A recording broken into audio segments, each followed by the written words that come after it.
Friends, நம்ம வீட்டில் Molly fish எல்லாம் குட்டி போட்டுச்சு. அதில் ஒரே ஒரு குட்டி மட்டும் இறந்துச்சு.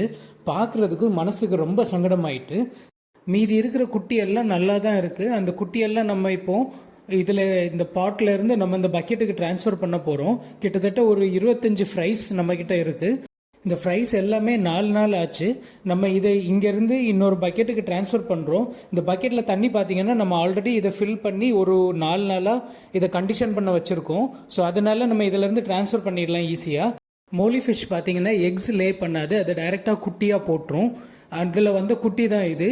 நம்ம இது அவங்களும் பார்த்தீங்கன்னா சிலது ஆரஞ்சு கலரும் சிலது ஆரஞ்சு பிளாக் மிக்சிங் கலர்லேயும் இருக்குது. பார்க்குறதுக்கும் நல்லா இருக்குது. நம்ம ஒன்று இதிலேருந்து ட்ரான்ஸ்ஃபர் பண்ணலாம். இந்த ஃபிஷ்ஷை வளர்க்குறதுக்கு ரொம்ப ஈஸியாக இருக்கும். நீங்கள் என்ன பண்ணணுன்னா இதை வந்து கரெக்டாக தண்ணி மட்டும் நீங்கள் மெயின்டைன் பண்ணிகிட்டு இருக்கணும். 3 டேஸ் இல்லை 4 டேஸ்க்கு ஒரு தடவை நமக்கு கீழே இருக்கக்கூடிய அந்த செடிமெண்ட்டான ஃபுட் வேஸ்ட் எல்லாத்தையும் நம்ம மாற்றிட்டு வாட்டரை மட்டும் கொஞ்சம் நீட்டாக வைக்கணும். அதே போல் இதுக்கு ஓவர் ஃபீட் மட்டும் பண்ணிடாதீங்க, அதுவும் ரொம்ப கஷ்டமாயிடும்.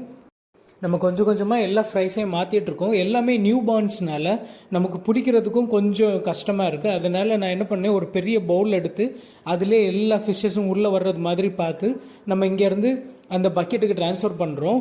ஸோ அதனால் அதுவும் சேஃபாக இருக்கும். இதுக்கு ஃபீடிங்கும் பார்த்தீங்கன்னா நம்ம மைக்ரோ ஃபுட் இல்லைன்னா ஸ்மால் மவுத் ஃபிஷ் ஃபுட்டுன்னு இருக்கும். அதை வாங்கி இன்னும் நல்லா க்ரஷ் பண்ணி ஒரு நாளைக்கு 3 to 4 டைம்ஸ் நம்ம ஃபீட் பண்ணுறோம். அதுவுமே லைட்டாக அது போட்டு அது எவ்வளோ சாப்பிடுதுன்னு பார்த்துட்டு அதுக்கப்புறம் தேவை இருந்தால் தான் நம்ம போடுறோம். 3 to 4 டைம்ஸ் நம்ம அதுக்கு போடணும். ஏன்னா அதுக்கு நியூட்ரிஷியஸ் ஃபுட்டு வேணும். ஸோ அதனால நம்ம இப்போ அதை போட்டுட்ருக்கோம். நம்ம இப்போ எல்லா ஃபிஷ் ஃப்ரைஸையுமே நம்ம பக்கெட்டுக்கு எல்லாம் மாற்றிட்டு எல்லாம் ரொம்ப ஆக்டிவாக இருக்குது. இப்போ பார்த்தீங்கன்னா நம்ம அதுக்கு லைட்டாக ஃபீட் பண்ண போகிறோம். இதில் மாற்றிட்டு ஃபீட் பண்ணிவிட்டு அதுக்கப்புறம் அது எப்படி இருக்குதுன்னு சொல்லி பார்க்கலாம். இந்த கலர்ஸுமே பார்த்தீங்கன்னா ரொம்ப அட்ராக்டிவாக இருக்கும். அதுலேயும் அந்த பிளாக் அண்ட் ஆரஞ்சு பார்க்குறதுக்கு ரொம்ப க்யூட்டாக இருக்குது.